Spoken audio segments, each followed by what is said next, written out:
Buenas tardes. Bueno, yo soy Elsa Guerra, arquitecta y urbanista, miembro del Grupo Canario del capítulo español del Club de Roma, que me ha confiado coordinar y también moderar este seminario, lo que para mí es un placer y un honor. Así que, antes que nada, muchas gracias a mis compañeras y compañeros. Gracias también a las estupendas profesionales que nos ofrecerán sus ponencias en esta primera sesión, así como a todas las personas que nos acompañan esta tarde. Bueno, voy a pasar a compartir pantalla para tener algunas imágenes de... Aquí las tenemos.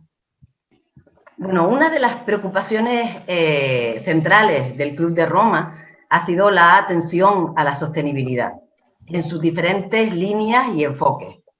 En este caso, en el caso de este seminario, nos situamos en el marco disciplinar del urbanismo y la construcción de la ciudad, y vamos a acercarnos a algunos de los temas más relevantes del debate actual, que se refieren al doble componente medioambiental y social de la sostenibilidad. Y lo proponemos entendido desde el marco de respuesta al nuevo contrato social que se soporta en la ética del cuidado, tal como lo define Adela Cortina, y que, como la misma autora señala, está marcando nuestra época. Las ciudades están en constante transformación y, por tanto, el instrumental con el que se aborda su estudio y construcción está en revisión y crisis permanente. No obstante, en las últimas décadas, la necesidad de esa revisión conceptual e instrumental ha sido especialmente relevante, en tanto que la ciudad moderna, la gestada a lo largo del siglo XX, ha mostrado con claridad su inadecuada respuesta a las ambiciones sociales del siglo XXI. En ese sentido, en estas últimas décadas se viene avanzando en propuestas que se acercan a aquellos componentes, criterios, aspectos que tienen más que ver con la sociedad y con las demandas y los retos de nuestra sociedad actual, y que ponen su acento en la ecología o en la participación ciudadana, en la utilización de la tecnología digital o en la perspectiva de género. No obstante, hasta hace apenas un par de años, esta revisión disciplinar no dejaba de ser un poco una punta de lanza, una suma de experiencias, en muchos casos casi de experiencias piloto, o de reflexiones en los campos teóricos y académicos, que se iba, cuya generalización, cuyo paso al corpus disciplinar avanzaba, pero avanzaba muy lentamente. Sin embargo, en este par de años, en la vivencia de la pandemia, estas circunstancias se han modificado, y se han modificado profundamente, de tal forma que en la actualidad contamos con una asunción general por parte de la población de la importancia de la calidad del espacio para contar con una buena vida, para alcanzar su bienestar.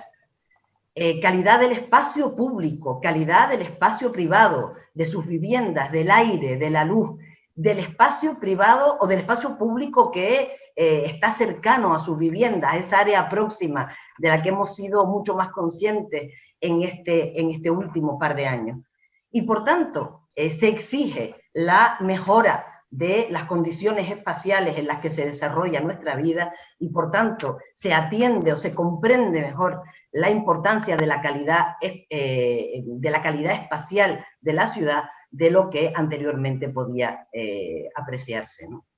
En este necesario reset, que es como lo denominó Manuel Castells en su artículo en el periódico La Vanguardia en pleno confinamiento, las ciudades en este inicio del siglo XXI se centran en ser verdes e inclusivas. Se trata de recuperar una adecuada relación con la naturaleza, al tiempo que de situar como foco central de la construcción urbana el cuidado de las personas en su diversidad, de todas las personas, contribuyendo de este modo tanto a la respuesta a la emergencia climática como al alcance de la igualdad efectiva entre todas las personas, y por tanto acercándonos a los dos más importantes retos de nuestro momento, ¿no? Al del cuidado del planeta y el cuidado de las personas, o el avance, digamos, la superación de las desigualdades, ¿no? Es, por tanto, la traducción también de las dos grandes irrupciones ideológicas de nuestra época, tal como la señala Manuela Carmena en La joven política, el movimiento ecologista contra el cambio climático y la sostenibilidad, y el movimiento feminista, ambas corrientes de pensamiento transversales, y por tanto con implicaciones en todos los campos y escalas, y con implicaciones cuya integración, cuya asimilación en cada disciplina exige una revisión muy detallada, ¿no? Por tanto, también en el urbanismo. Ámbitos, por otra parte, que tienen una importantísima vinculación entre sí, que se soporta en esa ética del cuidado al que nos referíamos, esa ética del cuidado como posición, como actitud ante la vida, ¿no? Que acerca el cuidado del planeta al cuidado de las personas, que además, bueno, cuyos vínculos además pues devienen, por supuesto, de la necesidad de todos los seres humanos de vivir en armonía con la naturaleza, al tiempo que de cobijarse, alimentarse, vestirse, tener acceso a la cultura, sociabilizar, etc. Voy a hacer en esta breve introducción del planteamiento de este seminario alusión a algunos de los aspectos más destacados que en relación con el avance hacia ciudades verdes e inclusivas, con esta transformación del entendimiento y también de la forma de actuar en la ciudad, que en este momento se está produciendo y a la que vamos a dedicarnos en el mismo, ¿no? Como decíamos, dado el carácter transversal de ambos componentes, su traducción también en el campo del urbanismo afecta a las diferentes escalas, del territorio a la ciudad. En el ámbito territorial podríamos señalar digamos, la revisión de la interrelación entre espacio urbano y espacio rural, superando esa concepción de la ciudad limitada al espacio urbanizado, ¿no? Lo que se traduce en la revisión también de las fórmulas de protección de valores naturales y el entendimiento del paisaje, además de la puesta en valor de las áreas vacantes periurbanas, esas que permiten la integración de unos y otros ámbitos y que pueden adquirir a partir de la puesta en valor de la biodiversidad nuevos sentidos, ¿no? Pero también en esta escala territorial cobra importancia digamos, dotar de los servicios adecuados, acomodados a las específicas condiciones de la vida rural, en atención a la vida cotidiana y a las labores productivas de estas áreas rurales. A escala urbana, con el eje central en la regeneración, que bueno, que es también, digamos, el ámbito en el que en mayor parte se desarrolla en la actualidad el urbanismo, si bien también, por supuesto, para las áreas de extensión de la ciudad, los debates y propuestas se centran en la incorporación activa de la naturaleza, así como la promoción de formas alternativas de movilidad y la consideración diversa de la sociedad a partir de la integración de la perspectiva de género.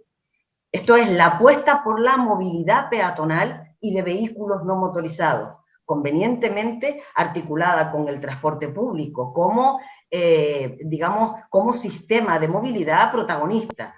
Ámbitos peatonales que asimismo deberán formar parte del sistema verde de la ciudad, proporcionando la calidad espacial y las condiciones adecuadas para la salud de la población, rescatando en ese sentido la biodiversidad como cualidad esencial de los lugares en que habitamos.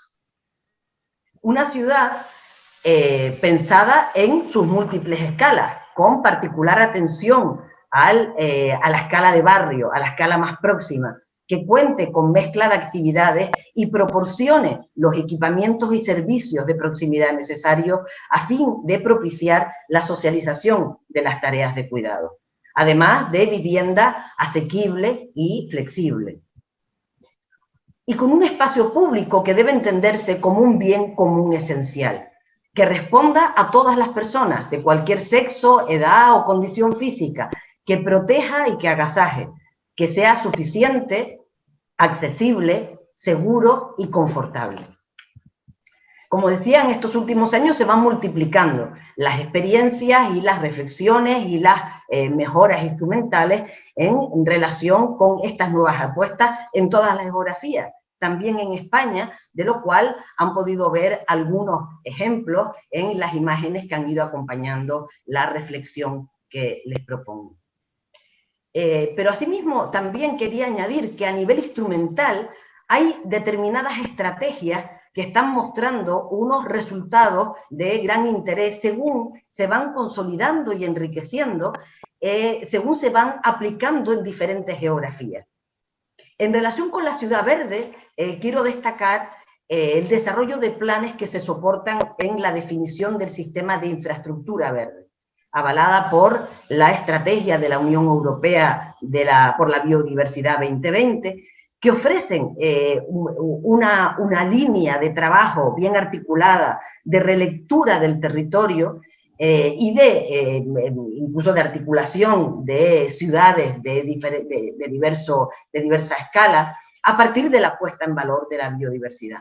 Estrategia que se aplica en España desde hace años, en particular en el ejemplo que tenemos en pantalla, en Vitoria-Gasteiz, que lleva más de 20 años trabajando en esta línea, ha sido pionera en nuestro país en desarrollar esta estrategia y que además la pone en relación con el plan de movilidad sostenible y de espacios públicos, digamos, en este momento con desarrollo en actuaciones también muy relevantes, ¿no? Esta estrategia también en otras ciudades se aplica esta misma línea estratégica, en Madrid, por ejemplo, con los planes verdes, también en Barcelona, donde además la aplicación a la escala metropolitana, pero en una combinación a multiescala, también con actuaciones en determinados barrios o en determinados lugares estratégicos, está ofreciendo desde Barcelona unas propuestas y unas actuaciones ya en marcha realmente sugerentes. En Canarias también, en los últimos meses, se ha licitado el Plan de Infraestructura Verde y Biodiversidad de Santa Cruz de Tenerife, lo que sin duda va a ofrecer una oportunidad de gran interés para apreciar y para conocer y profundizar en la aplicación de esta estrategia en las condiciones geográficas, naturales y sociales de las islas en los próximos meses. En relación con la ciudad inclusiva, la apuesta de la integración de la perspectiva de género en el urbanismo y las propuestas de diseño urbano está viviendo en los últimos años un crecimiento exponencial, que además ha dado el salto a la práctica tras varias décadas de profundización teórica y académica. Formulaciones que están transformando la legislación de urbanismo de muchas comunidades autónomas, como es el caso del País Vasco, que es tal vez donde se ha desarrollado de una forma más contundente, pero también en Valencia, en Extremadura y muchas otras, a las que asimismo pretende sumarse Canarias, que trabaja en la actualidad en la definición de las normas técnicas que fijen los criterios y condiciones de la igualdad en el planeamiento. También al desarrollo instrumental de la integración de la perspectiva de género se suman desde el ámbito municipal y de hecho ayuntamientos como el de Las Palmas de Gran Canaria acaban de publicar su guía de urbanismo en igualdad en este enfoque de integración de la perspectiva de género, como digo, en el urbanismo. Bueno, la asimilación disciplinar que implican la integración de este doble componente de cuidado medioambiental y cuidado de las personas, dado este carácter transversal al que me he referido un par de ocasiones, implica una total, como digo, transformación de la forma de entender y estudiar las ciudades y sin duda de la forma de trabajar en su construcción y mejora. En tanto que afecta a los sistemas, a la definición de cada uno de los sistemas con los que articular las metodologías de análisis y de proposición de construcción de la ciudad, a los procesos, al tipo de datos a utilizar y a recopilar, incluso a la conformación de los equipos técnicos. Por tanto, el tema que proponemos en este seminario, en estos diversos componentes que de forma muy breve he pretendido introducir, forma parte de la práctica y la reflexión actual del urbanismo y el diseño urbano en particular en España, y ofrece unas líneas de trabajo muy estimulantes que permiten soñar con la mejora de las ciudades en este siglo XXI. Mejora que se refiera al cuidado de la vida, a la adecuada interacción con la naturaleza y al bienestar de las personas. A estos son los temas a los que vamos a pretender acercarnos en el seminario en diversas ponencias. Algunas se referirán más al componente medioambiental o al componente de género, de igualdad, o en algunos casos tendrán un cariz más teórico y en otros se acercarán a experiencias prácticas recientes y también se referirán a diversas geografías, incluyendo Canarias. En esta primera sesión vamos a contar con dos ponentes, dos arquitectas cuyos trabajos en los campos de la investigación y la práctica profesional son muy reconocidos. Son dos queridas amigas a las que además les agradezco muchísimo su participación. Para mí era muy importante que fueran las dos. Cuando oigan sus ponencias comprenderán mejor por qué. Son dos personas que llevan mucho tiempo trabajando tanto en la investigación como en el desarrollo de la práctica del urbanismo y la construcción de la ciudad, con unos currículum muy relevantes y reconocidos. Se trata de Inés Sánchez de Madariaga y Flora Pescador Monagas. En primer lugar, voy a presentar a Inés Sánchez de Madariaga, que a continuación nos ofrecerá su ponencia Ciudad Inclusiva, conceptos marco, experiencias y estado de la cuestión en España en la actualidad.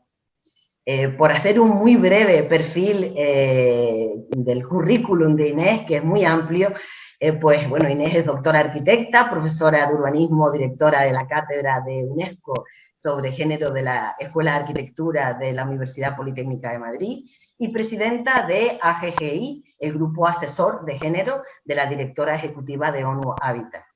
Tiene una trayectoria académica de más de 30 años en muchísimos temas relacionados con el urbanismo, la innovación, la tecnología, la sostenibilidad.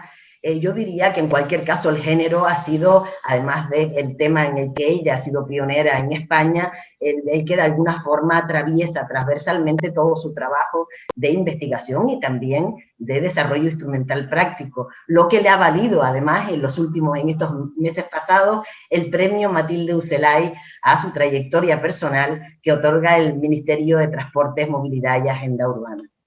Ha sido delegada de Igualdad de Género en la Universidad Politécnica de Madrid, profesora visitante en muchas universidades internacionales, directora de importantes proyectos de investigación internacionales sobre política urbana, investigación e innovación, y como digo, sin duda una pionera del estudio, desarrollo teórico y articulación instrumental sobre género en el urbanismo y la construcción de la ciudad, además de una compañera muy querida. Para mí es un enorme placer contar con ella, a la que le agradezco nuevamente su participación. La dejo con sus palabras. Cuando quieras, Inés. Muchas gracias, muchísimas gracias, Elsa. Muchas gracias, Óscar, y encantada, Flora, de estar compartiendo contigo este acto aquí, organizado por el Club de Roma. Muchas gracias y a todos los que están escuchándonos. Voy a ver si podemos compartir la pantalla. Bueno, pues como decía Flora, como decía Elsa, soy actualmente la directora de la Cátedra UNESCO de Género de la Universidad Politécnica de Madrid, que es una cátedra que se creó en el año 2016. En parte es un reconocimiento de la UNESCO a toda una trayectoria para introducir los temas de género en arquitectura y urbanismo en la universidad, que ha sido pionera en España y también en Europa, creo. En gran medida, tanto en lo que ha sido la investigación como después las aplicaciones prácticas que ahora les mostraré. En la cátedra hacemos investigación, pero también hacemos asesoría técnica y estratégica, hacemos mucha comunicación, mucha difusión, por supuesto hacemos formación, tanto la formación reglada propia de la universidad como formación específica para cuadros técnicos y políticos de todo tipo de organizaciones, tanto públicas como privadas. Y esto lo hacemos pues, en todos los campos que tienen que ver con la construcción de la ciudad. Bueno, yo les voy a hacer en primer lugar una pequeña visión de dónde estamos, ¿no? Porque el tema del género y el urbanismo es un tema que se introduce alrededor de finales de los años 70, 80 del siglo pasado, o sea, ya llevamos 40 años de trabajo sobre este tema, que se inicia sobre todo en Estados Unidos, también en los países escandinavos y en el Reino Unido. Y a partir de los años 90, bueno, pues también en Austria, en Alemania, en España se empieza a trabajar de manera particular y un poco ad hoc en los años 90 y a partir del año 2000 pues se empieza a introducir en la universidad. A partir del año, yo diría que desde el inicio de los años 2000, con la incipiente regulación y creación de un marco legislativo, pues empezamos a tener unas ciertas experiencias prácticas, ¿no? Y estas experiencias prácticas ya están empezando a ampliar a un abanico muy representativo de instrumentos de planificación y de ámbitos sustantivos del urbanismo, yo diría que en los últimos 5 o 6 años. Y esto quiere decir pues, que hoy en día tenemos experiencias relevantes en distintos lugares del territorio español, en todos los instrumentos de planeamiento y a todas las escalas del planeamiento, ¿no? En esto yo creo que no hay ningún otro país en Europa que tenga ya un acervo de práctica acumulado como el que hay en España, si bien es muy desigual entre distintas comunidades autónomas, como decía Flora, el País Vasco, yo esto lo he escrito sobre ello, es la región que está más avanzada, pero la realidad es que tenemos ya este abanico de experiencias que en su mayor parte son también pioneras, pero que permiten mostrar cuál es la posibilidad de acción, ¿no? De pasar de la investigación a la práctica profesional y a la práctica de las instituciones. Y esto es lo que me parece que es muy importante, ¿no? Porque estamos pasando de este entendimiento que hemos desvelado a través de la investigación de cuáles son esas dimensiones de género relevantes en la construcción y en la vida en la ciudad, que son dimensiones que tienen que ver sobre todo con el cuidado, cómo se cuida de otras personas y qué implica eso para la espacialidad, qué implica para el transporte, qué implica para la distribución de los usos en la ciudad, para la estructura urbana, para las propias configuraciones tipológicas, para el espacio público, etc. Lo que son todas las actividades de cuidado, que son unas actividades que las estadísticas nos dicen que siguen siendo mayoritariamente realizadas por mujeres y que la brecha de género en quien hace estas tareas de cuidado no se reduce significativamente, se estaba reduciendo, pero la pandemia ha hecho que no solo se haya interrumpido esta reducción de la brecha, sino que se ha vuelto a ampliar.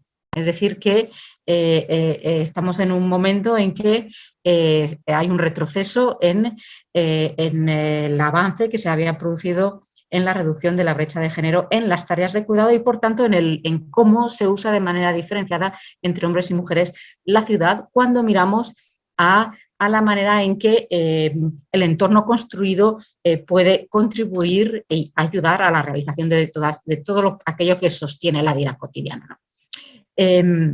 Por supuesto, hay otras variables que tienen que ver con la seguridad y con cómo el género interactúa con otro tipo de factores potenciales de vulnerabilidad o de discriminación, como puede ser la edad, como puede ser el nivel socioeconómico o la raza, etc. Les decía, instrumentos, escalas y también temas sectoriales. Hay ya un traslado de ese conocimiento teórico a experiencias prácticas en el campo del transporte, de la vivienda, de la regeneración urbana, del espacio público, de los equipamientos, equipamientos específicos para necesidades específicas de las mujeres, como pueden ser la vivienda para víctimas de violencia de género, pero también centros dirigidos a mujeres. De esto hay una experiencia internacional interesante, sobre todo en el banco, desde el Banco Iberoamericano de Desarrollo. También el desarrollo de las infraestructuras, los espacios de actividad económica, el desarrollo económico y cómo interactúa con el espacio, y el empleo femenino en sectores tradicionalmente masculinos, y el espacio rural. Bueno, pues tenemos esta experiencia y les decía que en España estamos, ciertamente, en mi opinión, estamos haciendo un trabajo que es pionero en Europa, y no solo en Europa, sino más allá. Y este avance importante de la traslación del conocimiento a la práctica está muy vinculado al avance legislativo que se ha producido en torno al año 2005-2007 y después sucesivamente en distintas comunidades autónomas de manera progresiva. Tenemos ya pues unas 5 comunidades autónomas que tienen un marco legislativo muy bien desarrollado y un respaldo del Tribunal Constitucional a la utilización de las evaluaciones de impacto de género cuando existe el marco regulador en que se produce esa vinculación entre las dimensiones de género y el urbanismo en la planificación, en el marco legislativo a nivel autonómico. Esto ha sido posible a esta interacción del movimiento feminista desde las asociaciones, desde la academia y lo que llamamos las femócratas, que son las mujeres en puestos técnicos o políticos en las instituciones. Bueno, pues les voy a poner algunos ejemplos para que vean dónde mirar, ¿no? Quien tenga interés en conocer un poquito más las directrices de ordenación del territorio del Gobierno vasco, que es un plan regional y que hicimos un trabajo para el Gobierno vasco con una serie de criterios, de recomendaciones y de propuestas para la integración de las dimensiones de género en una serie de en un buen número de las áreas temáticas y evidentemente a todas las escalas que cubren las 12. En Extremadura, que aprobó su ley de ordenación del territorio y urbanismo sostenible en el 2019, hicimos un anexo técnico en el cual se está inspirando el trabajo que está haciendo ELSA en Canarias y que es, dentro de los distintos marcos regulatorios autonómicos, es el más detallado, el más exhaustivo, el que va a mapear, a sistematizar aquellas dimensiones de género y a cómo abordarlas en lo que es un instrumento que cubre pues todo lo que es el desarrollo territorial y urbano, porque es el marco legislativo de la ordenación del territorio y el urbanismo en la comunidad autónoma de Extremadura. Hemos hecho bastantes trabajos de transporte en España y fuera de España, utilizando un concepto que desarrollé hace unos años, que es el concepto de la movilidad del cuidado, que es una categoría paraguas que permite visibilizar y cuantificar todos los viajes que hacen las personas. Es un motivo de viaje que las estadísticas normales de transporte no recogen porque son viajes que están subsumidos en otras categorías o que directamente no se cuentan porque son viajes a pie o porque las encuestas tampoco conceptualizan y miden, por tanto, los viajes encadenados. Y que este concepto de movilidad del cuidado pues, permite cuantificar esos viajes que mayoritariamente hacen mujeres para atender a todas las necesidades de la vida cotidiana en la ciudad. Hemos hecho este trabajo para Naciones Unidas, para ONU Habitat en Nairobi, también para el Banco Interamericano en Buenos Aires y después en algunas otras ciudades aquí en España. Elsa también les mostraba unas imágenes del trabajo que hicimos para el Distrito Castellana Norte, para el proyecto Madrid Nuevo Norte, donde estuvimos un año entero. Mi colega Inés Novella estuvo allí incrustada con los equipos de ARUP y de Rogers en el desarrollo y el diseño del proyecto y también hicimos la evaluación de impacto de género en lo que ha sido pues, un trabajo absolutamente pionero de integrar las dimensiones de género en una gran iniciativa urbanística y también la metodología para desarrollar la evaluación de impacto de género. Otros proyectos de regeneración urbana similar, a una escala un poco menor, es el proyecto Vía Irún, que son las playas ferroviarias también en este lugar aduanero tan importante que ha sido para la logística y el transporte en España, o la Plaza de Brujas, o el Cabañal en Valencia. Ahora estamos trabajando con el Banco Interamericano de Desarrollo en un proyecto similar en unos barrios muy depauperados de Asunción, donde hay una vinculación con el cambio climático porque se producen las inundaciones del río y es un proyecto de reurbanización de un barrio pegado al casco histórico de la ciudad, donde hay que hacer un plan de género. Bueno, pues voy a ir un poquito más rápido. El tema de la vivienda es un aspecto muy importante, ¿no? Y aquí el Gobierno vasco también ha sido pionero en introducir cláusulas relativas a las dimensiones de género en el decreto de habitabilidad. La Generalitat Valenciana, inspirada por esa experiencia vasca, está haciendo lo mismo. Y para la Generalitat también hemos hecho un manual que, bueno, pues que es un poco un manual, una regulación, pues necesariamente, sobre todo por ese carácter legalmente vinculante, pues necesariamente tiene que restringir aquellos elementos que se incluyen, ¿no? Pero un manual es más amplio en su abordaje, en aquello que recoge y que recomienda, porque son recomendaciones que no tienen un carácter legal y, por tanto, pues es una herramienta muy complementaria con una normativa. Y esto hemos hecho también para la Generalitat Valenciana.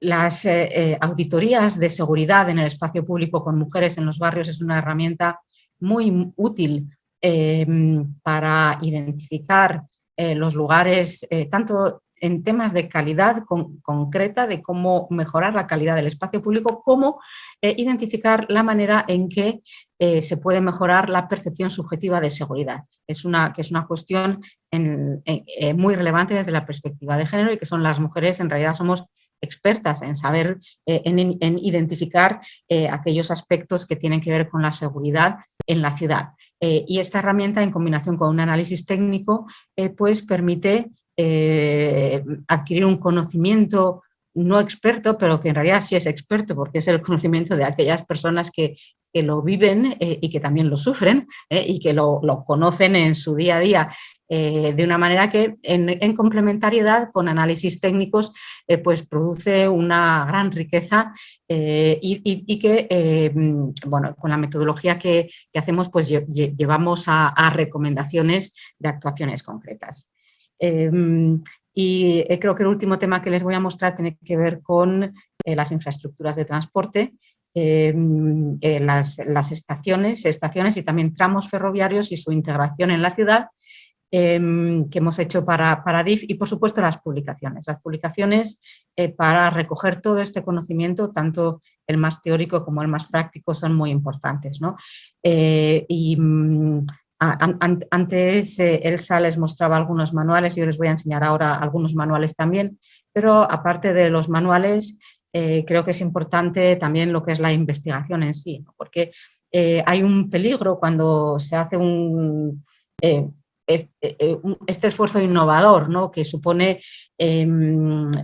aportar estas nuevas visiones, que es el peligro de la simplificación, ¿no? O de la receta de cocina, como digo yo, ¿no? Que es quedarse muy en la superficie, ¿no? La seguridad, las marchas de seguridad, hay un gran peligro de superficialidad. Y por eso yo creo que mantener el esfuerzo investigador y la publicación de esa investigación y la consulta y el estudio de investigación original es fundamental. No podemos quedarnos en manuales. Los manuales son, digamos, como dedos que apuntan, ¿no? Son señales que apuntan a algo, pero no podemos quedarnos en los manuales. Los manuales son una ayuda, ¿no? Pero tienen muchas limitaciones. Por eso les muestro aquí una serie de publicaciones científicas que hemos hecho en algunas de las más importantes editoriales académicas internacionales como Routledge, que pueden consultar también, ¿no? En particular en Gender in Cities, que salió en el año 2020, o Fair Share Cities, que salió en el año 2013, son dos libros de referencia sobre género y urbanismo, que recogen además también una perspectiva internacional. Fair Share Cities es una perspectiva europea, en Gender in Cities es una perspectiva global, con ejemplos y puntos de vista de 4 continentes. Y bueno, para los manuales, aquí les muestro varios. El primer libro que se escribió en español sobre género y urbanismo, que es el que me publicó la Junta de Andalucía en el año 2004, bueno, aunque el libro está escrito 2 años antes.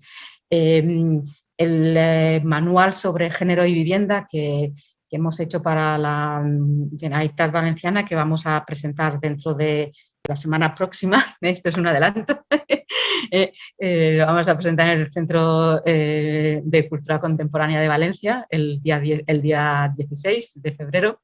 Y estos manuales que hemos hecho en inglés y en español para DCN, a través de la experiencia y los ejemplos de Madrid Nuevo Norte, de este manual creo que venía alguna de las imágenes que ha mostrado Elsa hace un momento.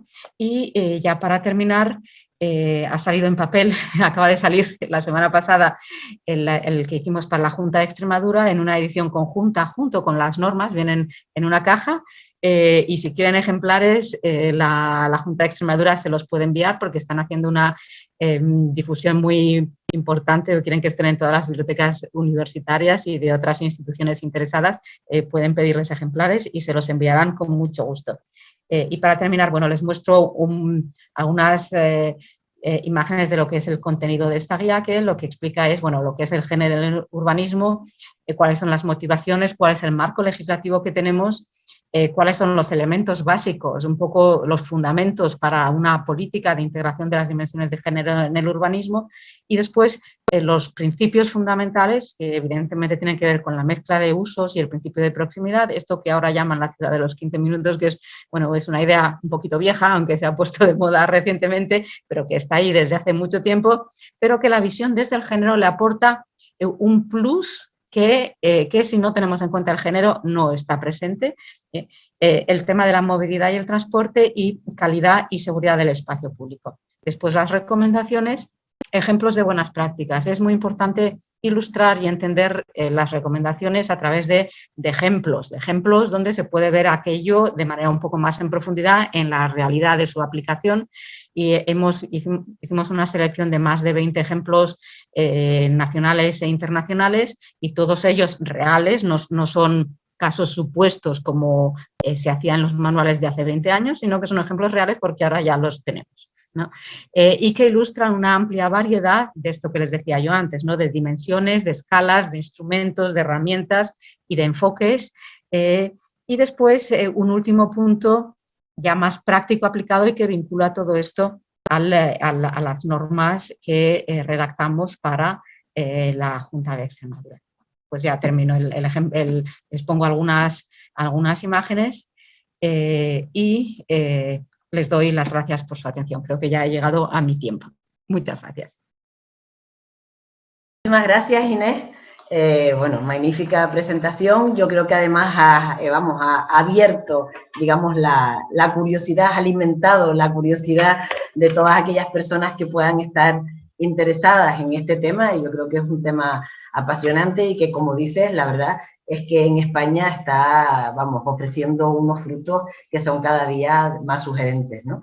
En muchos de los cuales has participado, con lo cual, bueno, es un placer oírlos contar por ti misma, ¿no?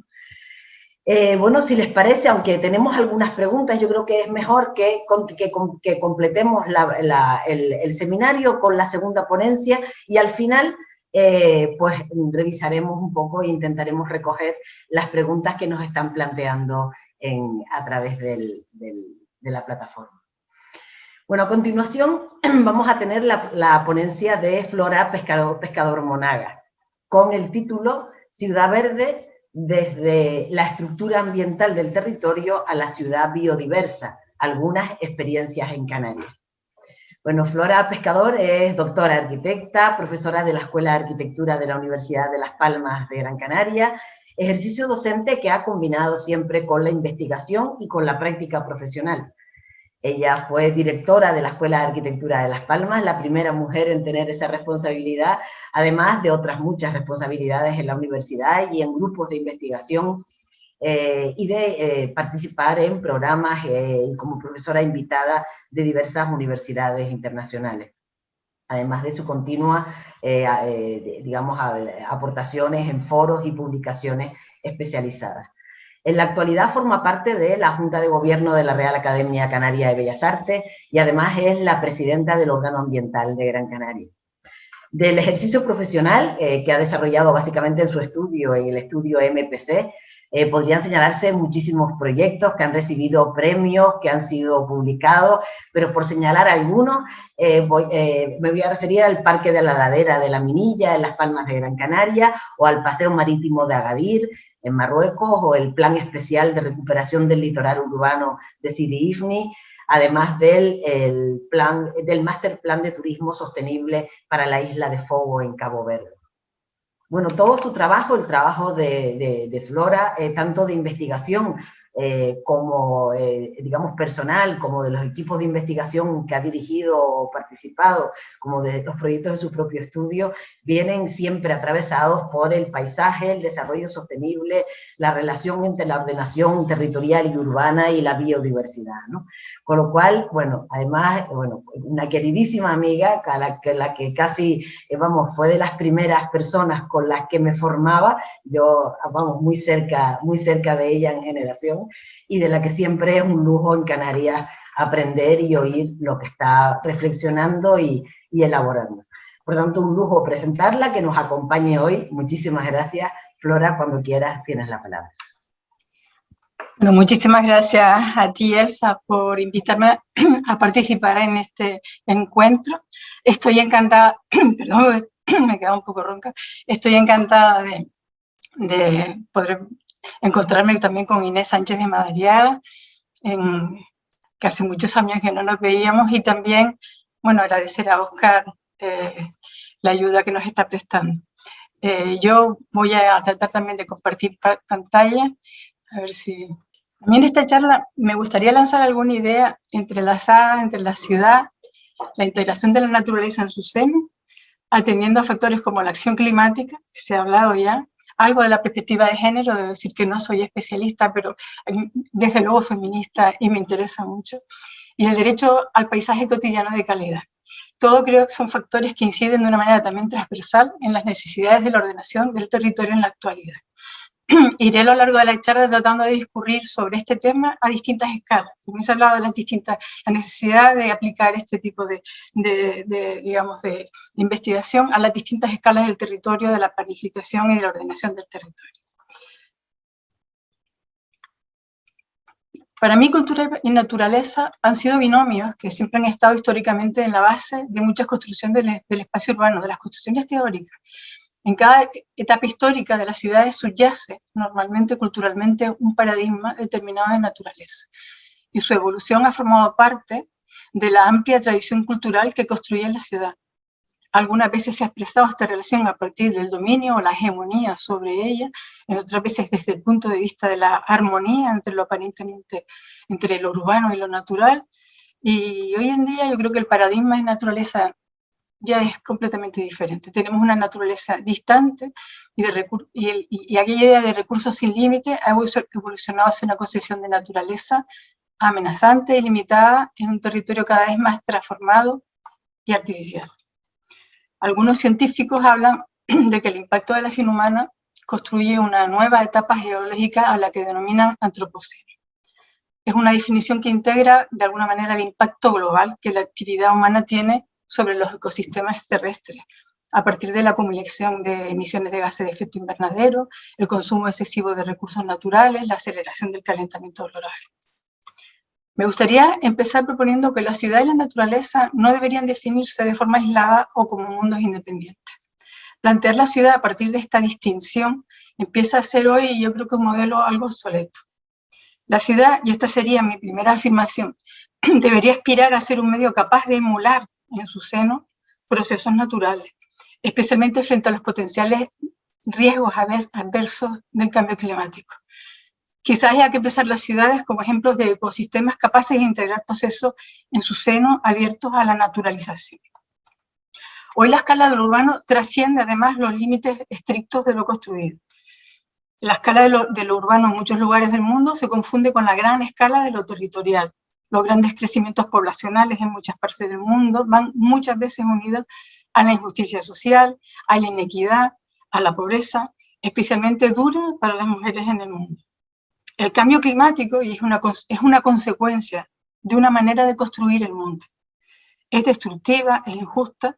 Unos países son los grandes emisores de gases de efecto invernadero y otros igual sufrirán con mayor intensidad las consecuencias. La naturaleza la debemos entender como un bien común que nos compete a todos. Frente a los efectos del cambio climático, la justicia ambiental demanda escuchar todas las voces con equidad.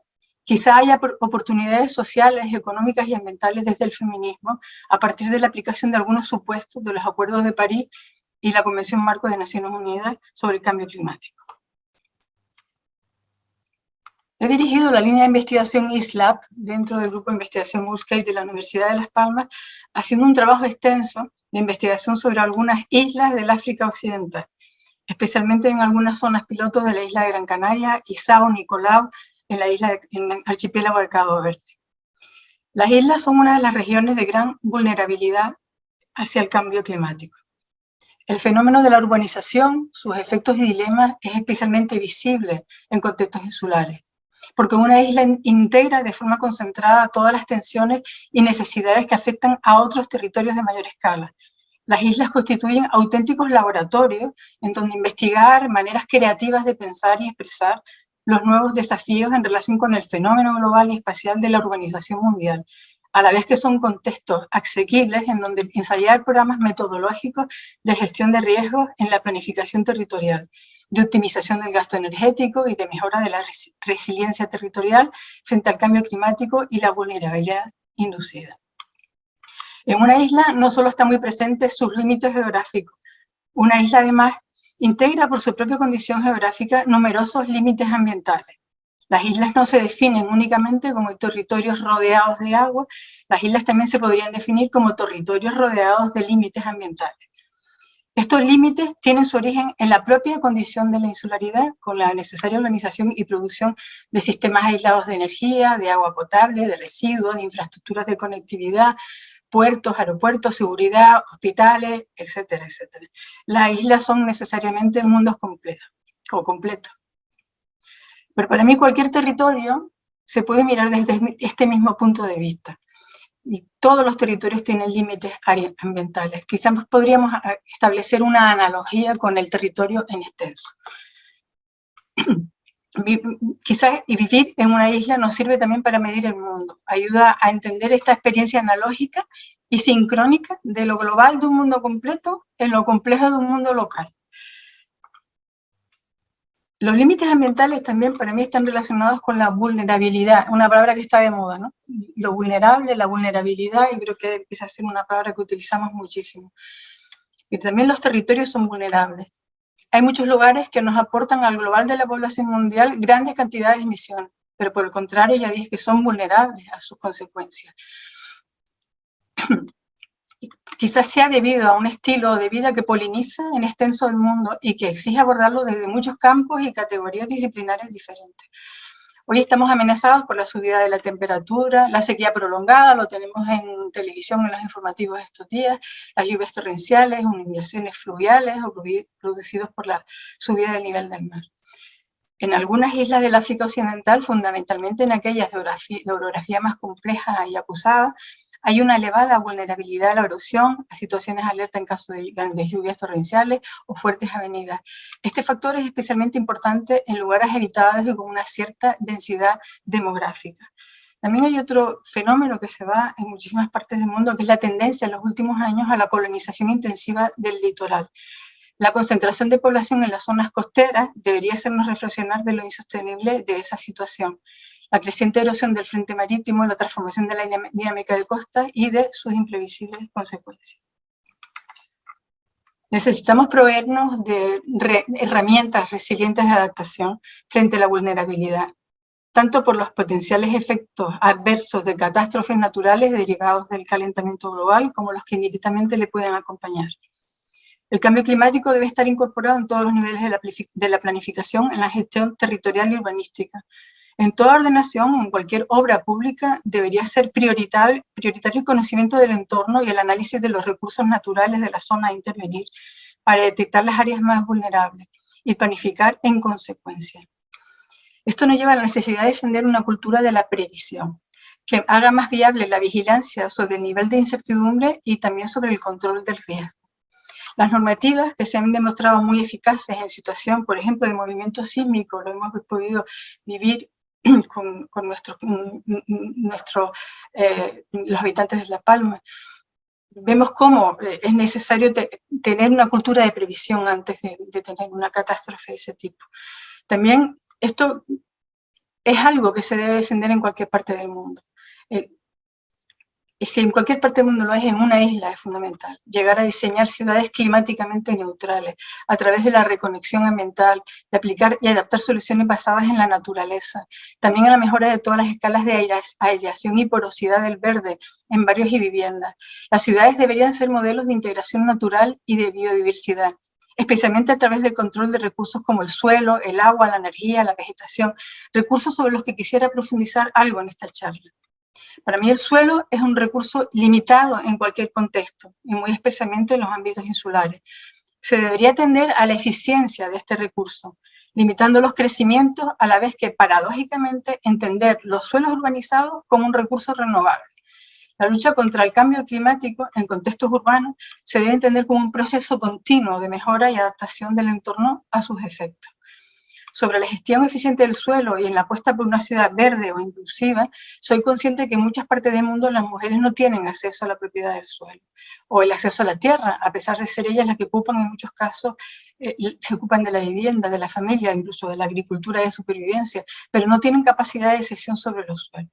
Los acuerdos de París recogen desde hace años la necesidad de incorporar en los protocolos de la gestión del cambio climático también la voz de las mujeres. Otro recurso del que quisiera hablar es el agua. Estamos viendo en estos días como en muchos lugares de España hay unos niveles de lluvia muy limitados, hay una fuerte sequía. La obtención de agua ha movilizado mucha inteligencia en Canarias históricamente. Hay muchísimas infraestructuras asociadas a la recuperación del agua. La creciente desertización del mundo convierte el agua potable en un bien limitado. Es claramente un límite ambiental, un recurso único. Es un recurso deficitario en países con un alto nivel de pobreza y que moviliza a muchas mujeres que tienen que desplazarse durante horas para llegar a pozos muchas veces salinizados. Si hablamos de ciudad verde, la gestión del agua es un factor clave. No es posible pensar en renaturalizar las ciudades si a la vez que la crisis energética tenemos una crisis vinculada a la escasez de recursos hídricos. El recurso del agua debería ser un límite al crecimiento sin límite. También en las ciudades es necesario asegurar la eficiencia del ciclo del agua frente a la creciente mineralización. La gran impermeabilización de sus suelos, asfaltos, pavimentos, déficit de vegetación y la ausencia de suelos porosos. Muchas ciudades están altamente mineralizadas, son muy impermeables, lo cual no facilita la integración con el verde. Olvidar el agua, canalizarla, evitarla, hace que vuelva de la peor manera posible, además inundando ciudades, amenazando a la población.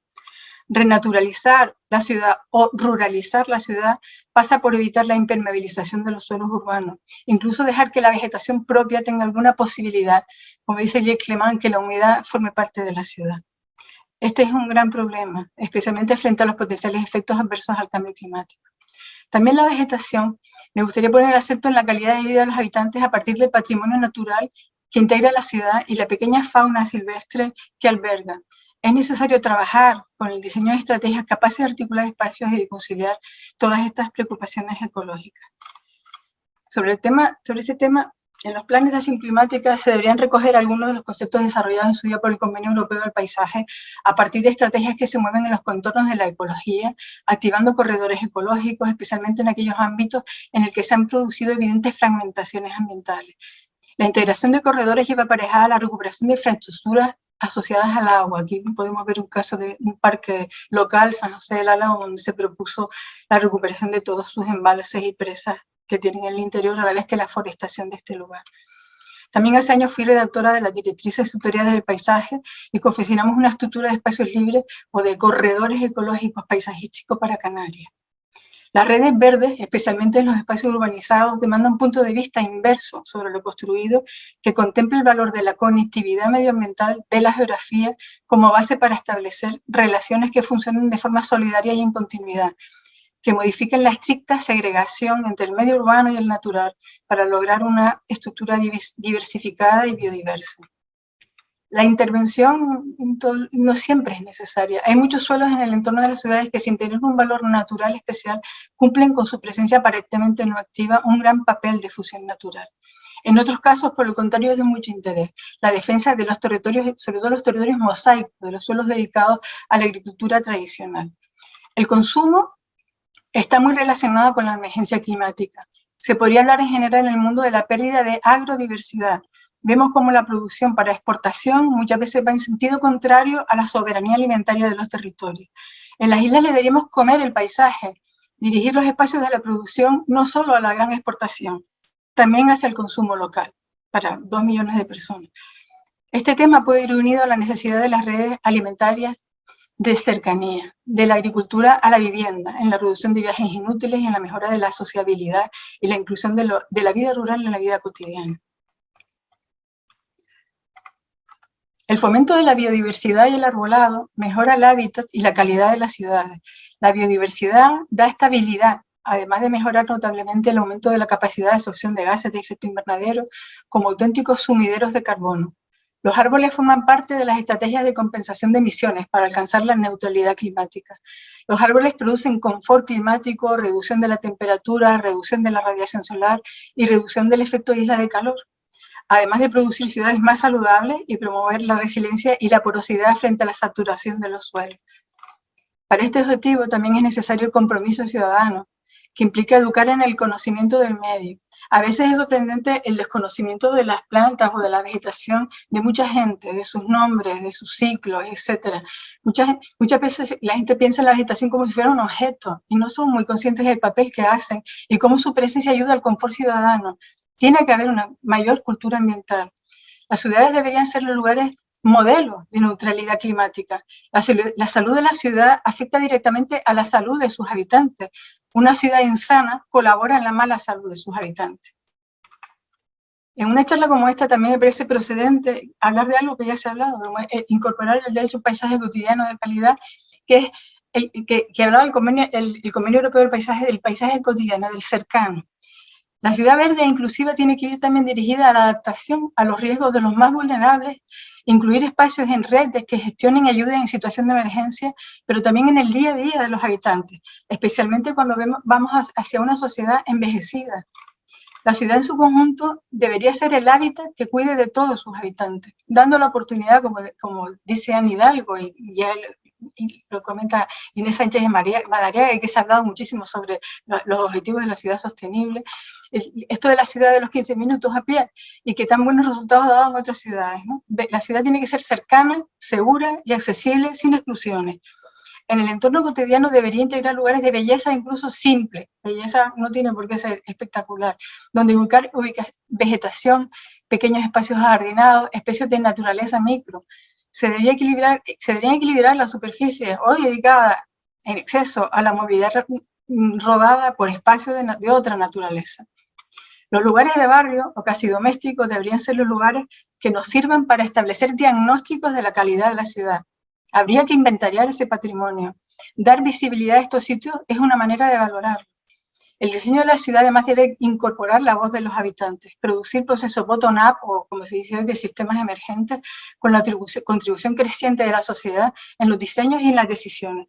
Si casi todos somos urbanos, la ciudad es el medio donde se enfrenta la lucha contra la desigualdad, la pobreza y el desafío del cambio climático. Se tiene que producir en la ciudad y sobre todo en estos lugares pequeños el sentimiento de la propiedad transitoria, sentir que perteneces a este lugar y que este lugar te pertenece. La ciudad hoy más que nunca se juega en estos detalles. Es en el detalle donde está muchas veces la visión cualitativa de la ciudad.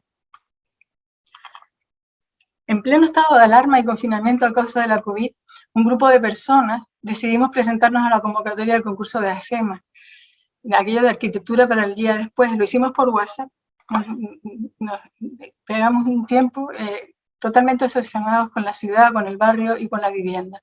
Era una oportunidad para reflexionar sobre la adecuación de las viviendas y las ciudades frente a este tipo de situación de pandemia. La COVID nos ha llevado a un auténtico, en mi opinión, a un auténtico cambio de paradigma en relación con la salud pública, la residencia, la ciudad, la economía o la seguridad. Nos ha cambiado la forma de vida. De hecho, ahora estamos hablando telemáticamente. Este tiempo nos ha servido para reflexionar cómo aportar flexibilidad al hábitat y cómo convertir la propia vivencia y el barrio cercano en el centro de nuestras preocupaciones como técnicos. Una de las cuestiones que surgen a partir de estas reflexiones que hicimos es cómo integrar la salud como un eje de pensamiento que debe atravesar el diseño de la vivienda, el del barrio y la ciudad. Este tiempo ha servido para cuestionar la calidad del espacio de vida doméstico y lo necesitable de algunas dimensiones exiguas, producto de los conocidos como espacios mínimos, que no satisfacen las necesidades de confort colectivas o individuales de cada uno de sus habitantes, y cómo integrar evidentemente la demanda de espacios de desahogo para la infancia. Del mismo modo, este tiempo nos requiere el de dar a la vivienda un impulso off-grid, es decir, fuera de redes. Esto significa desconectar de las redes de energía, conseguir la autonomía y la dependencia, cosa que también del que hemos hablado aquí, tratar de recoger el agua de lluvia, producir espacios verdes en los microespacios adyacentes a la vivienda, incorporar balcones o terrazas, o parasitar o remodelar las viviendas actuales con balcones o con terrazas, reutilizar las azoteas hoy infrautilizadas en muchas edificaciones, disfrute del aire y del sol exterior como una exigencia actual del hábitat urbano y localizar pequeños espacios de producción familiar, huertos o microespacios de producción vegetal. La ciudad, en mi opinión, debería ser el lugar preferente para vivir. Para ello debe competir con muchas de las apetencias de las poblaciones, pero hoy nos encontramos en los informes de las ventas inmobiliarias cómo las apetencias de la población es la de vivir fuera, en viviendas aisladas con jardín. Hay un claro éxodo urbano hacia zonas rurales y costeras, chalés y fincas rústicas, adosados y viviendas unifamiliares, justo lo contrario de lo que se debe hacer frente al cambio climático. Vivir de forma dispersa significa mayor presión en la movilidad, ampliar gasto en redes de movilidad, en dotaciones, en equipamientos, en servicios. Es un modelo claramente insostenible y de gran consumo de suelo. Por último, quisiera hablar de una pequeña escala ambiental a nivel del hábitat y de la arquitectura que he tenido la oportunidad de trabajar últimamente gracias al trabajo de investigación ClimaRIC. Es un trabajo hecho en colaboración, en este caso con el Instituto Tecnológico de Canarias, y profesores de la Universidad de Las Palmas de Gran Canaria con un grupo de investigación Earthscapes. Se trata de un diseño de un prototipo de aseo doméstico utilizando materiales innovadores de plástico reciclado y con la solución de un saneamiento y depuración de aguas residuales en condiciones básicas de salubridad. El prototipo es modular y fácilmente transportable. Es un modelo experimental adaptado a los requerimientos de emergencia en campos de refugiados o a su posible instalación en hábitats y viviendas alejadas de las redes de saneamiento urbanas, en todo el espacio de cooperación o países que denominamos de la gran vecindad en Canarias. Este es un objetivo de desarrollo sostenible, el agua limpia y saneamiento que garantice su disponibilidad para todas las personas en el desarrollo de la sociedad, la lucha contra la pobreza, las enfermedades y la provisión de agua potable. A esta escala se ha planteado la recuperación del agua en un ciclo completo de depuración biológica y de recuperación natural del agua para la pequeña producción de agricultura. El acceso a un simple baño es uno de los grandes problemas de los países en vías de desarrollo. Este problema afecta especialmente a las mujeres. Soy consciente de que cuando hablamos de muchos de los desafíos actuales está sin duda el de resolver la desigualdad vinculada, en este caso, a algunos de los problemas más básicos de las poblaciones. Hay un objetivo, el objetivo sostenible número 5 de los objetivos de desarrollo sostenible es el de resolver el impacto negativo y los riesgos que la carencia de letrinas y la falta de intimidad tiene sobre las mujeres y las niñas en algunas regiones africanas, tanto en viviendas como en hábitats rurales o en el planeamiento diferenciado en centros educativos. La consideración de este impacto superior cuando además usualmente recae sobre ella la carga del trabajo e higiene de estas instalaciones. Este prototipo se ha ejecutado en las instalaciones del Instituto Tecnológico de Canarias y lo enseño por primera vez. Está terminado hace 5 minutos, está prácticamente terminado. Y que he podido añadir a la presentación gracias a que se ha retrasado y que lo he podido mostrar. Es como un ejemplo de una unidad muy básica de pequeña arquitectura, intenta una solución a pequeña escala de algunos de los temas que he desarrollado durante la charla. Esta es una imagen del resultado final que abre a partir de ahora un trabajo de seguimiento y experimentación. Y nada más, muchas gracias.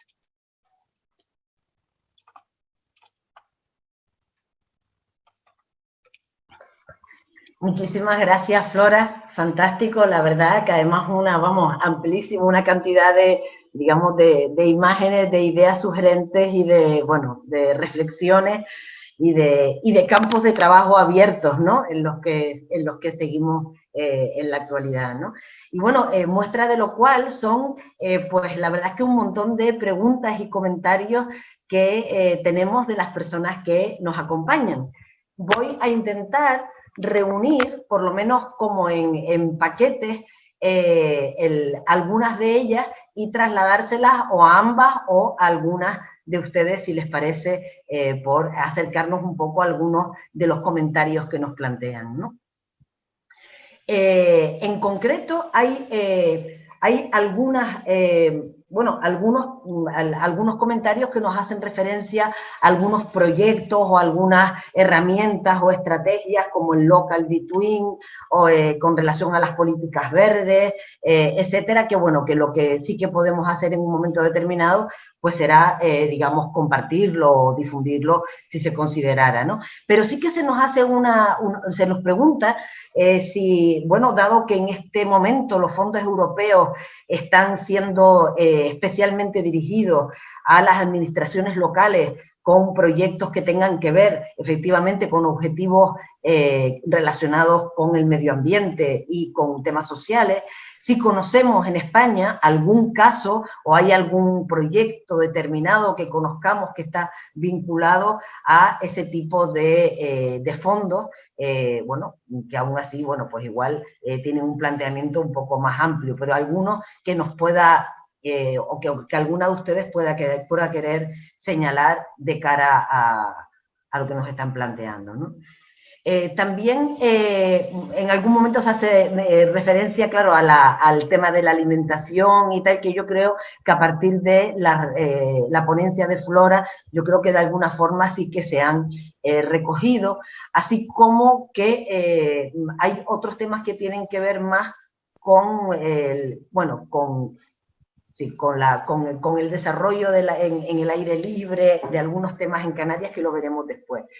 Pero hay también un aspecto aquí que casi que yo creo que relacionado con la pregunta anterior que nos hacían respecto a los fondos europeos, igual les lanzo un poco a las dos, que es una reflexión que nos plantea, en este caso María José Guerra Palmero, que nos dice que tras leer Ciudades hambrientas de Caroline Steele, nos dice ella, caí en la cuenta de la fragilidad de las grandes urbes y su dependencia de las cadenas de suministro basadas en combustibles fósiles.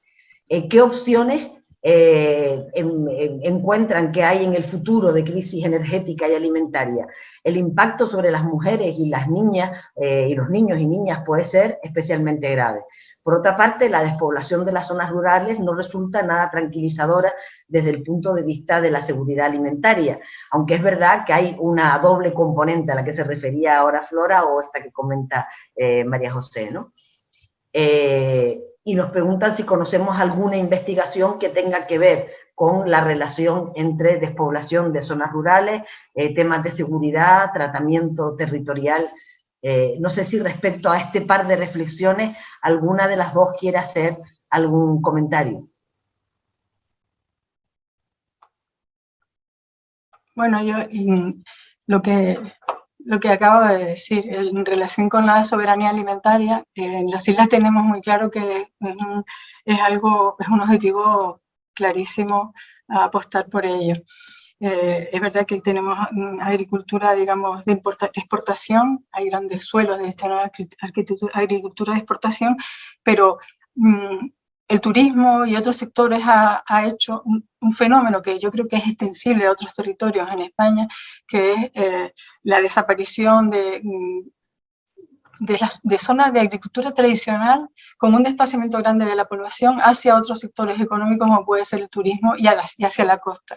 Lo que se dice normalmente como la España vaciada, pero también se podría decir en Canarias hay fenómenos, digamos, paralelos y muy semejantes.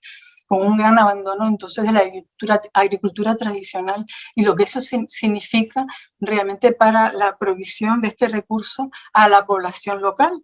Es que es como algo, yo veo hasta una posibilidad de negocio. O sea, hoy en día el dedicarse a la producción local tendría que ser algo que funcionara, o sea, teóricamente, puesto que si me cojo el modelo de islas, como acabo de decir, para 2 millones de habitantes y con el territorio que tenemos, yo creo que tenemos suficiente población como para que esto sea un recurso también para mucha gente, no solo la exportación. O sea, yo creo que necesitamos una vuelta también a la agricultura.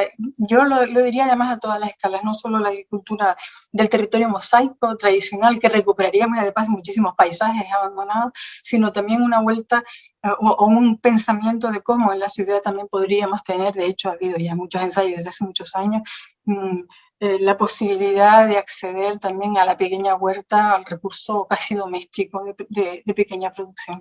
Yo creo que las ideas están ahí, probablemente la economía manda en estos casos y los recursos económicos y el por qué la gente se desplaza. Es muy duro también dedicarse a la agricultura, pero hoy en día con la tecnología también es verdad que muchísimas cosas se facilitan.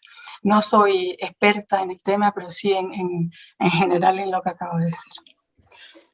Tal vez hay un tema que se está planteando, Inés, además si quieres hacer alguna consideración respecto a la anterior, que nos plantean que si podíamos tocar algún tema más en relación con, digamos, con la vivienda desde la dimensión de género, en relación tanto al tipo de vivienda como a los mínimos condiciones para una vivienda adecuada, ¿no? Sí, bueno, yo no me dio tiempo a decirlo en la presentación.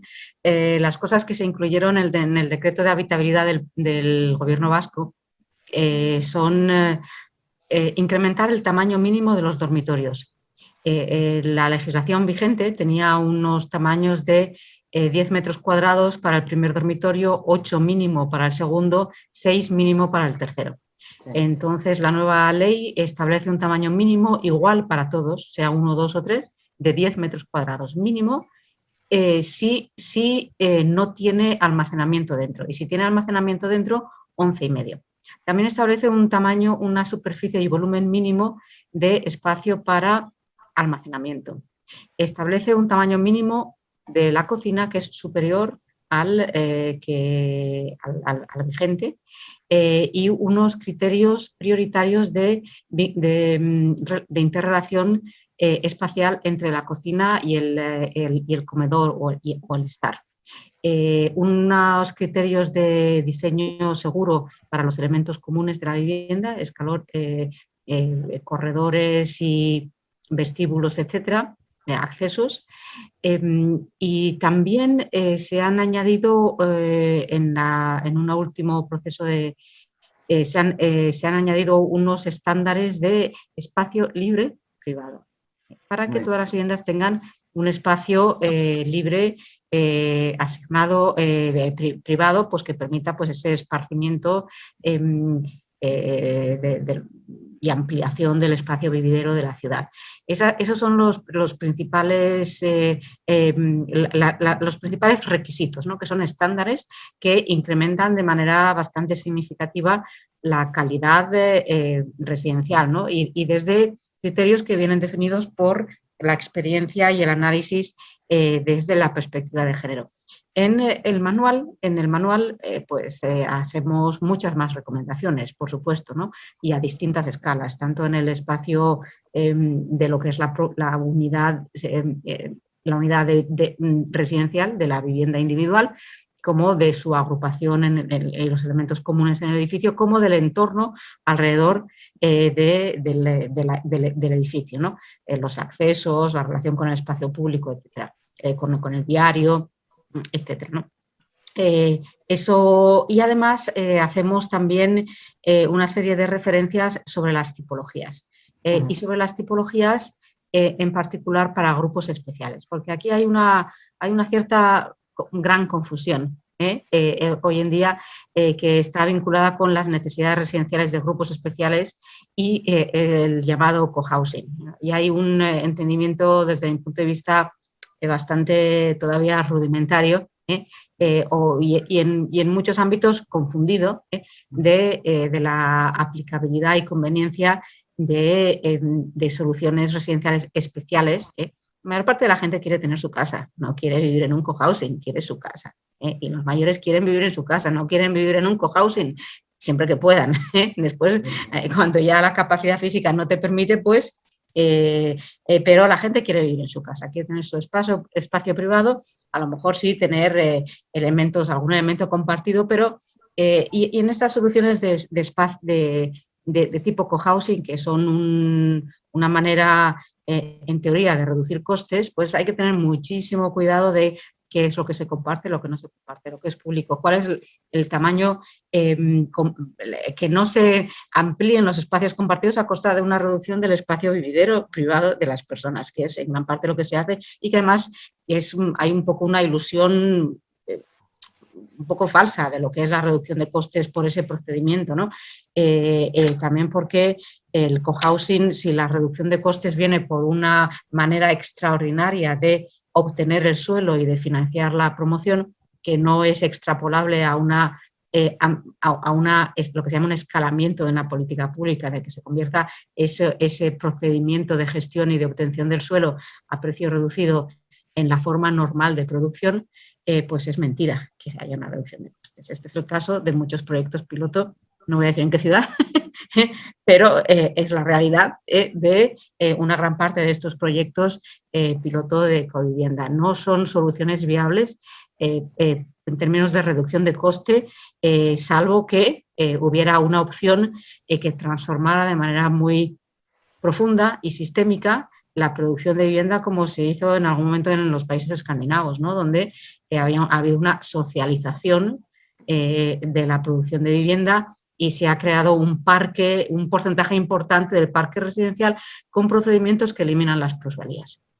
Y esto, pues no creo que el sistema económico español ni los equilibrios políticos estén por esa labor. Por tanto, aquí hay un poco bueno, pues hay que entender cuáles son los límites y las realidades y lo que implica cada cosa para proponer, para saber, ¿no? Para saber y no llamarnos a engaño.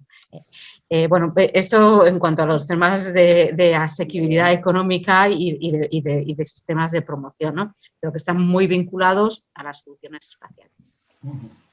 Bueno, pues casi si les parece, por rematar la tarde, la sesión, yo a ambas les pediría una mínima reflexión final acerca de la interrelación entre los dos componentes que hemos querido vincular en este seminario, ¿no?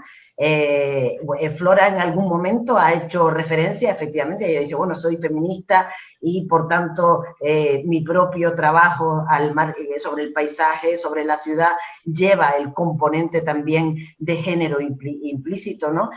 Yo soy de las personas que además de feminista creo que todas las personas deberían serlo.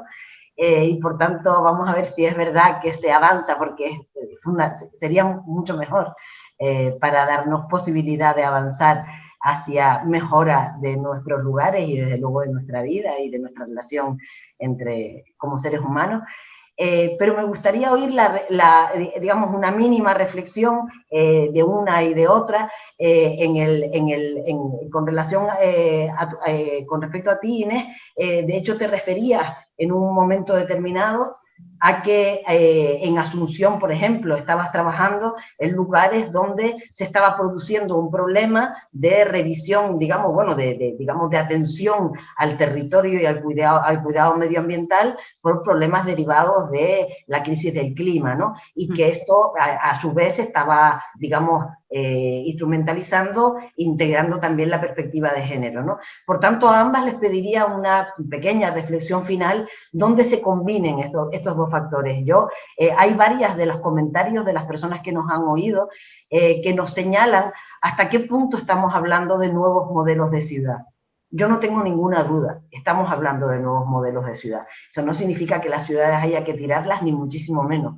Yo creo que hay que aprovecharlas, porque hay que partir un poco también de la propia actitud que decimos, ¿no? Hay que aprovechar lo que hay, pero hay que definirlo, ¿no? O por lo menos esa es mi opinión, ¿no? Pero sí que me gustaría, y por tanto, estamos hablando de nuevos modelos de ciudad. ¿Cuántos son los dos criterios, las dos matrices a partir de las cuales la transformación de la ciudad ambicionada en estos momentos está viéndose más marcada? ¿Cómo lo entienden ustedes dos? Bueno, yo diría un tema sobre la calidad del espacio público que tiene que ver con todo lo verde también, ¿no? Flora, el espacio público tiene que tener verde a distintas escalas, ¿no?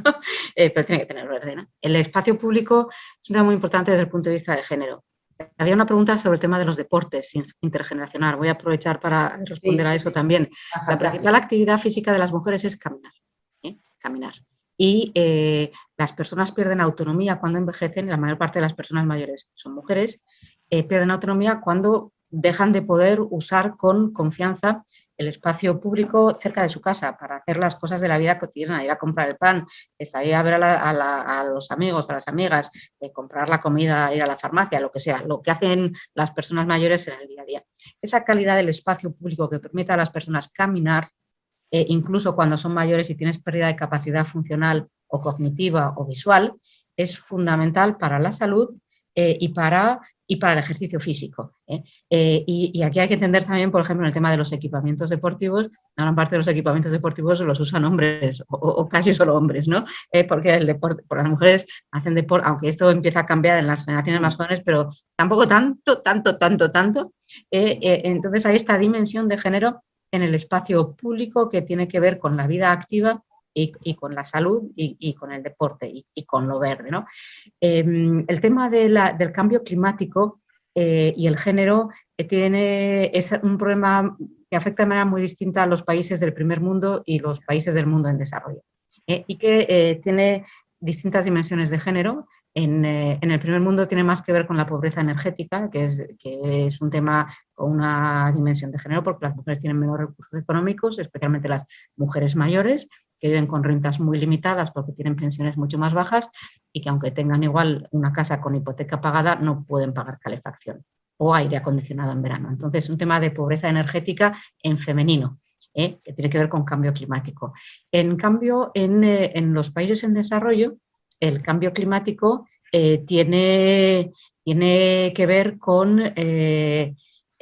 desastres naturales, con inundaciones, que es el caso de Asunción, donde este es un barrio en el que tenemos que trabajar que está por debajo de la cota de inundación. Entonces, una vez al año tienen que vaciarlo y después vuelven a atraer a la gente. Y hasta ahora esto no se había resuelto porque era una población políticamente cautiva para el voto local. Entonces, no había ningún interés en resolverlo. Pero ahora con fondos del Banco Interamericano pues se va a hacer. Y todo eso tiene una dimensión de género muy importante, porque pues las mujeres viven de manera distinta, tienen distintas fuentes de empleo, distintas necesidades en la vida cotidiana, distintas formas de tenencia, de una tenencia muy precaria, etcétera. Entonces, todos estos aspectos son distintos, tienen dimensiones distintas o manifestaciones distintas de las que tienen los países del primer mundo. Entonces, lo que estamos haciendo es en este proyecto de rediseño de este barrio, que va a ser un barrio nuevo, hacer un análisis de género y un plan de acción para que se integren todas las necesidades específicas de las mujeres y los temas de género en el nuevo diseño de este barrio, ¿no? Entonces, bueno, aquí se entrecruzan estas cuestiones, ¿no? Flora antes mencionaba el tema de los baños. En uno de los libros que les enseñé antes, en el de Fair Share Cities, hay un artículo sobre los baños públicos en el mundo en desarrollo y en el primer mundo también, porque es un tema muy importante en el primer mundo también, de Clara Grid, que es la principal experta internacional en el tema de baños públicos y género. Y ahí tienen un artículo de ella donde hay toda una serie de análisis y recomendaciones muy interesantes sobre el tema de los baños públicos. ¿Quieres comentar algo, Flora? Sí, yo voy en la misma línea porque estaba, realmente mi experiencia me ha llevado, gracias a distintos trabajos de investigación, a hacer trabajos de investigación, muchos desarrollados en los países de la gran vecindad canaria, en Marruecos, en Mauritania, Cabo Verde, y eso te hace tener como un pensamiento de mediado. Es verdad que es distinto, no es lo mismo, digamos, la idea de ciudad verde en un contexto de los países occidentales y del primer mundo, que en otros contextos donde la precariedad, la pobreza es muy superior y, por supuesto, las diferencias también son enormes entre hombres y mujeres. A lo largo de los años hemos hecho algún trabajo en aldeas remotas, en Marruecos, por ejemplo, donde era fundamental el trabajo de, digamos, de asociaciones femeninas o asociaciones detrás de alguna intervención, como fue el proyecto Tacatona, un proyecto que hicimos de recuperación de patrimonio natural, de arquitectura de tierra en estas aldeas, pero vinculado, en estos casos era curioso, porque estaban vinculados a asociaciones, eran dos prototipos distintos, uno de las mujeres de una aldea que se llamaba Talmud y otra que estaban vinculadas a la producción de azafrán, y eran ellas la asociación, pero el contacto tú lo mantienes realmente con los hombres que la llevan, no tanto con ellas. No hay acceso por diferencias culturales, por diferencias de lengua, por un montón de cosas, y también por diferencias de educación. En el primer mundo no hablamos exactamente de lo mismo. Cuando yo hablo de ciudad verde, me estoy refiriendo evidentemente a lo que yo quisiera en mi barrio, ¿no? A las cosas que he hecho de menos y son necesarias. Hay algunas construcciones que en algunos de los trabajos que hemos hecho de prototipos que tienen que ver también con la necesidad de la ayuda a las personas más vulnerables o a los colectivos vulnerables, sobre todo también en situación de emergencia, ¿no? Ahora vinculado con el cambio climático. Cómo poder acceder qué sé yo, a tener un recurso de agua, de medicamentos, de electricidad, etcétera, en una situación de emergencia de inundación o de lo que sea. Y que además sean este tipo de instalaciones funcionaran a la vez para una situación normal de la vida cotidiana sin emergencia, ¿no? Cómo puede funcionar puntos de ayuda a las personas vulnerables. También es necesario. Yo creo que también es necesario en un contexto realmente que tiene otra lectura muy distinta a la que podemos tener aquí. En relación con los espacios verdes y la cercanía, lo que estábamos hablando de cómo se ve la perspectiva de género en relación con si hay por parte de la perspectiva de género, digamos, una acepción más de naturaleza espiritual o de naturaleza. Yo creo que todos estamos vinculados de alguna manera a la madre naturaleza. No creo que haya aquí grandes diferencias. Es una necesidad para todos. La igualdad tiene que ser idéntica, ¿no? Y desde luego que debe ser un objetivo clarísimo para todas y todos llegar a tener espacios en el que nadie se sienta excluido o en el que nadie se sienta inseguro, como está diciendo ahora Inés, y en el que poder desde luego desarrollar todo tipo de deporte. Yo no sé si nos hacen falta también referentes en el campo del deporte. Es verdad que se han producido muchas mejoras en relación con el deporte femenino, que aparecen ya, pues, yo qué sé, en relación con el fútbol o con el tenis o con otro tipo de deporte, empezamos a tener grandes referentes femeninos, pero aún falta muchísimo camino. La falta de referentes yo creo que también hace que no se entienda la igualdad en los contextos urbanos, ¿no? La necesidad de tener una igualdad para el desarrollo de este tipo de apetencias que los deberíamos tener todos por igual. Yo no... Con esto me paro, no sé si querías que No, vamos, me parecía que efectivamente, claro, de hecho empiezan a salir cosas y me empieza a apetecer seguirles preguntando temas, ¿no? Pero creo que más o menos está bien que cumplamos con un plazo razonable, que ya la gente también estará cansada. Y por tanto, bueno, realmente muchísimas gracias por, digamos, por acompañarnos, por participar en esta que pretendíamos, y yo creo que así ha sido, ¿no? La primera sesión que abriese el campo de temas de debate, de temas de interés, de temas en los que se está trabajando, en los que se puede avanzar y las razones y los criterios en los cuales se soportan. Muchas gracias por, digamos, contribuir a explicarlo y a exponerlo de una forma tan amplia y tan emocionante, ¿no? Yo espero que en las siguientes sesiones del seminario pues sigamos caminando y desarrollando todos estos temas, bueno, y también a continuación del mismo, ¿no? Por tanto, muchísimas gracias a todas las personas que me han hecho preguntas, comentarios. Intentaremos recogerlas para de algún modo tenerlas en cuenta también para la próxima sesión, que al fin y al cabo pues pretendemos que vaya siendo todo digamos, una iniciativa única, ¿no? Y muchísimas gracias de verdad, Inés, Flora, un placer, un aprendizaje y digamos, tenerlas con nosotros. Gracias a ti.